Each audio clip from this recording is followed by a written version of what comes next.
जी नमस्कार। रउआ के बता दी कि जितना लोग वीडियो में बा एकदम वीडियो में बनल रहा की जरूरत बा, काहे कि आज बहुत ही अच्छा टॉपिक पर हमनी के बात करे वाला बानी सन। एगो और बात बता दी कि ए साल जौन सावन के महीना रहा उ 2 महीना के रहा, यानी 60 दिन के। आ सावन जब 2 महीना के रहा तो मैं भोजपुरी के एक एक दिग्गज कलाकार लोग अपन अपन पूरा जोड़ लगा लगा के गाना बजाना कैले रहो, वीडियो कैले रहो, बड़ा बड़ा कंपनी से लॉन्च कैले रहो, केहू छाप देले रहा, केहू पूरा मेहनत कैले रहा, कई मिलियन गई रहो। तो बरकरार रहे एक बार लोग के वीडियो में अब की बार पूरा सावन के हमनी के रिव्यू इकल्ले बारे।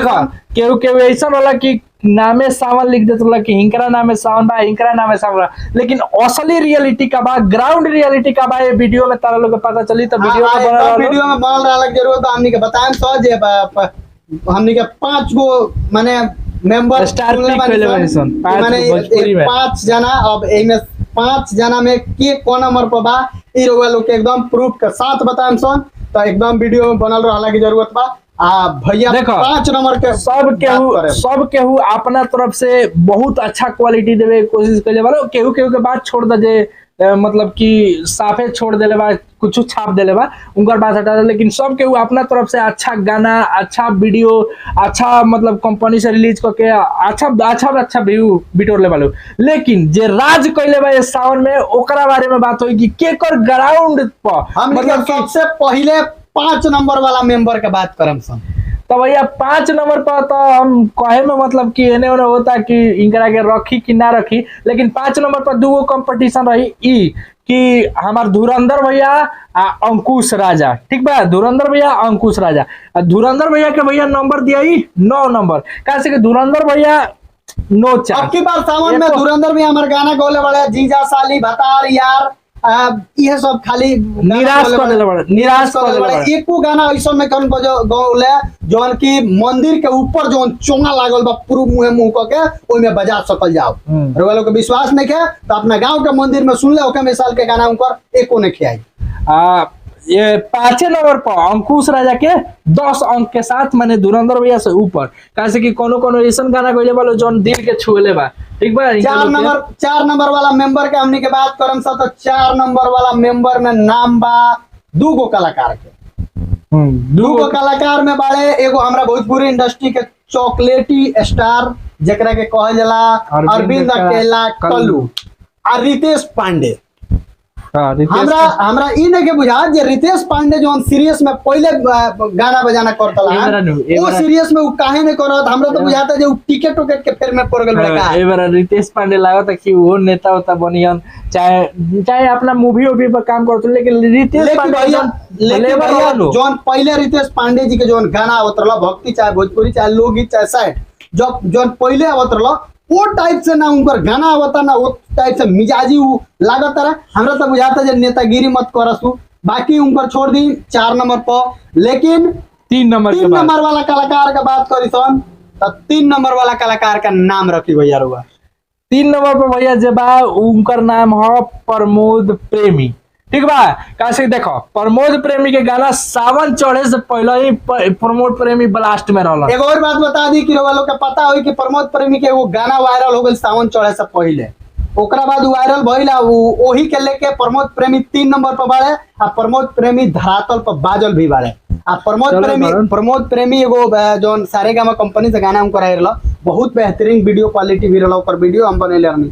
एक और बात बता दी कि प्रमोद प्रेमी ए साल गाना अच्छा देले बड़े, जीजा साली कम देले बड़े लेकिन कम देले बड़े।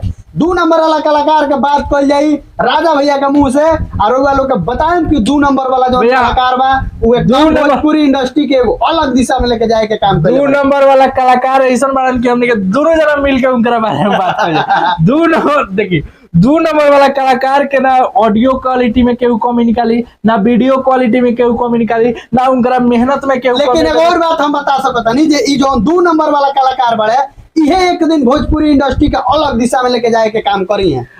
विवाद हुआ सबसे हट के एकदम अपना काम में मशहूर जेकर नाम बाबे बता दिया जाए, जेकर नाम बाबे रउआ लोग के बता दी कि वो स्टेज के फेर में ना रहले। आ एगो और बात आज ले कोई लाइव आ कहीं ना कहले कि हम हई, लेकिन जनता उनका के अपना सर पर बैठा के रखेला, काहे कि उनकर नाम है नीलकमल सिंह। जी भैया, तो 2 नंबर पर नीलकमल सिंह। तारा लोग के सब के पता होई कि नीलकमल सिंह के गाना धरातल पर कितना बाजल है, वीडियो क्वालिटी में ना कमी करलन। एक दिन तो एकदम माने पक्का बा के भोजपुरी के अलग दिशा में लेके जाता रहना, भोजपुरी के नाम बढ़ावे में केहू के नाम आई तो लिस्ट में जौन बार नीलकमल सिंह के नाम आई, नीलकमल सिंह के नाम आई। एक और बात बता दी कि नीलकमल सिंह के जौन भी गाना आयल बा, चाहे वो छोटा कंपनी से होके आ चाहे बड़ा कंपनी से होके, एकदम उनकर वीडियो क्वालिटी एकदम बेहतरीन आयल बा। ई नहीं है कि भाई ई छोटा कंपनी बा तेकरा के केहूंगा छाप के दे दो, जैसा हमार धुरंधर भैया छाप के दे देले। एक नंबर वाला के बात करे से पहले तार लोग का पता होई कि एक नंबर पर के बा। एक नंबर पर बाले राजा भैया बता दी रुआ, पावर स्टार पवन सिंह। देखो भैया, पावर स्टार पवन सिंह के किंग यही ना कहल जाला, सावन के भी राजा पावर स्टार पवन सिंह। काहे कि तारा लोग के पता होई, भले ये बेरे जाके कैसन कैसन गाना देवे लगल हन उ बात अलग बा, लेकिन जौन सावन के शुरुआत होते होते जौन गाना देले हन जवरा टाइप के भक्ति 20 मिलियन व्यूज ए भोले बाबा पर, 20 मिलियन व्यूज। साथ में एक और ही गाना आई रहे जौन उषा फिल्म्स। एक और बात हम बता दी रहे लोग के, पावर स्टार पवन सिंह ये 2 महीना के सावन में जैसन जैसन गाना दे दिल बड़े, माने एक अमर अमर गाना दे दिल बड़े, जैसे हे भोले दानी ई सब के टाइप के ई जौन रला एगो नीलकंठ देवा, अच्छा ई रला शंकर काशी में शिव शंकर, काशी में शिव ऐसा गाना पावर स्टार पवन सिंह दे दल बड़े, जोन की बहुत नसीब से ऐसा गाना इंडस्ट्री में आवेली सन। ई सब गाना कहियो विलुप्त होके वाला नहीं है। ई सब गाना जब तक भोजपुरी रही तब तक ई सब गाना रही। यही के लेके भैया पावर स्टार पवन सिंह बारन एक नंबर पर। तो सावन के राजा के भइल पावर स्टार पवन सिंह। अब हम लोग कहाँ बालो जो सावन पूरा नाम में लिखत रहुए धुरंधर भैया के, जे लिखत रहे जे पूरा सावन हमरा मौसा के नाम है बा, उ कहाँ बा? ये मेरा कहाँ बा? वो आदमी के तो लिस्ट में नाम तक ले ना रहला, लेकिन हमनी के बाला बस्ती ऐड करैनी हसन। एक और बात बता दी कि लेडी सिंगर के बात करी तो शिल्पी राज, शिवानी सिंह ना, लेकिन सबके हुए मेरा बाजता, लेकिन हई कुली छटुआ फटुआ सन के छोड़ दे जौन। बाकी खूब वीडियो के शेयर करे बा, लाइक करे बा, कमेंट करे बा, आपन राय जरूर बताओ बा कि रउआ क्षेत्र में केकर गाना बाजल है और रउआ विचार से के एक नंबर बा। Power star Pawan Singh 1 number बाड़े, नीलकमल सिंह 2 नंबर बाड़े, 3 नंबर बाड़े प्रमोद प्रेमी, 4 नंबर बाड़े चॉकलेटी बॉय और अरविंद अकेला कल्लू और रितेश पांडे, 5 नंबर बाड़े हमारे धुरंधर भैया 9 अंक लेकर राजा बाड़े। बाकी वीडियो के खूब शेयर करी, लाइक करी, कमेंट करी। मिलता नहीं अगला वीडियो में, तब तक के लिए नमस्कार।